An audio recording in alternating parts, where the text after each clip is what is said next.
नमस्कार। लगातार अजीत पवार को लेकर अलग अलग एंगल से हम जानकारियां आपको दे रहे हैं। अजीत पवार का निधन हो गया है। 8:46 पर इस तरह की तस्वीरें और तमाम चीज़ें, तमाम डिटेल्स आनी शुरू हुई और उसके बाद शो की लहर दौड़ गई।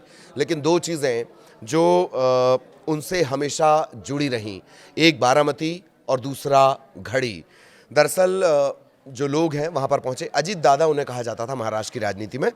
दादा मराठी में बड़े भाई के लिए भी इस्तेमाल होता है।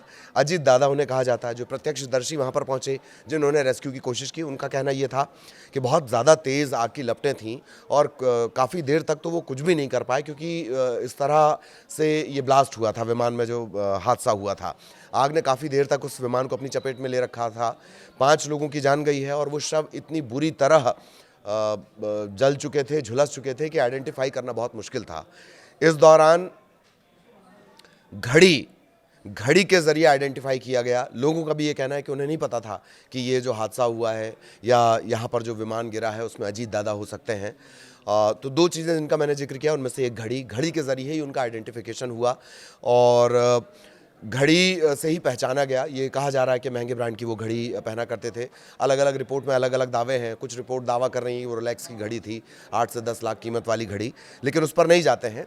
घड़ी के ज़रिए उनका आइडेंटिफिकेशन हुआ। फिर अधिकारियों ने भी घड़ी के ज़रिए ही उन्हें आइडेंटिफाई किया और उसके बाद हालांकि डीएनए मिलान की प्रक्रिया चलेगी, वो एक अलग प्रोसेस है, लेकिन घड़ी से उनका जो जुड़ाव है, दरअसल यही घड़ी उनका चुनाव चिन्ह भी था। राष्ट्रवादी कांग्रेस पार्टी, एनसीपी, पहले वो एनसीपी के नेता जब वो रहे, अपने चाचा के साथ वो राजनीति करते रहे। 20 साल की उम्र में उन्होंने अपना राजनीतिक करियर शुरू कर दिया था। 12वीं तक उन्होंने पढ़ाई भी बारामती से की। बारामती कनेक्शन पर मैं दूसरी बार में आऊँगा। पहला कनेक्शन ये कि यही घड़ी उनका चुनाव चिन्ह था। यही घड़ी उनके आइडेंटिफिकेशन का आधार बनी हादसे के बाद, और इसी घड़ी के लिए अपने चाचा से उन्हें कानूनी लड़ाई तक लड़नी पड़ी। याद करिए वो घटनाक्रम, जिस तरह से अजित पवार अचानक से बीजेपी में यानी महायुति में शामिल हो गए थे। महायुति में शामिल होने के बाद फिर सिंबल की लड़ाई आई। सिंबल की जब लड़ाई आई तो अदालत वो चले गए। हालांकि शरद पवार ने कहा था कि वो अदालत नहीं जाएंगे। उन्होंने अलग अलग सिंबल पे बहुत सारे चुनाव लड़े हैं, लेकिन अजित पवार को के पास ही जो एनसीपी का सिंबल यानी घड़ी रहा। वही घड़ी उनकी पहचान था। उसी घड़ी से उनकी पहचान हुई। जो घड़ी उनकी राजनीतिक पहचान थी, वही घड़ी उनकी शारीरिक पहचान, उनके शरीर के पहचान की वजह बनी। शव के पहचान उसी घड़ी के जरिए हुई। एक कनेक्शन। दूसरा बारामती कनेक्शन। वो बारामती जा रहे थे चुनाव प्रचार के लिए। जो पंचायत स्तर के चुनाव होते हैं उस प्रचार के लिए वो बारामती जा रहे थे। इसी बारामती से अजय अजीत कहे जाते हैं। बारामती में पवार परिवार का दबदबा है, या एक तरह से कहें तो पवार परिवार के लिए बारामती एक घर की तरह है। वहाँ पर जो शक्कर कारखाने लगे हैं, वहाँ पर जो प्रोडक्टिविटी है, वहाँ पर जो अंगूर का प्रोडक्शन होता है, वहाँ से जो चीनी निकलती है, अंतर्राष्ट्रीय इंटरनेशनली उसे भेजा जाता है, मतलब उसका निर्यात होता है।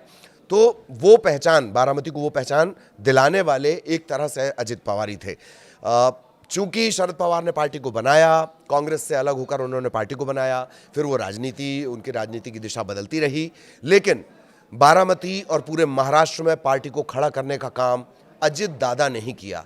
इसी बारामती ने करीब करीब उन्हें 8 बार, 6 से 8 बार, मैं संख्या को लेकर थोड़ा भ्रमित हूँ, जिताया और हमेशा वो वहाँ से जीते हैं। इसी बारामती से वो सांसद भी बने थे और फिर अपने चाचा यानी शरद पवार के लिए उन्होंने सीट छोड़ दी थी, और इसी बारामती में उनका सियासी करियर था। और इसी बारामती में आज उनका निधन हो गया, उनका देहांत हो गया, उनका प्लेन हादसे का शिकार हुआ। बारामती वो चुनावी सभा को संबोधित करने जा रहे थे।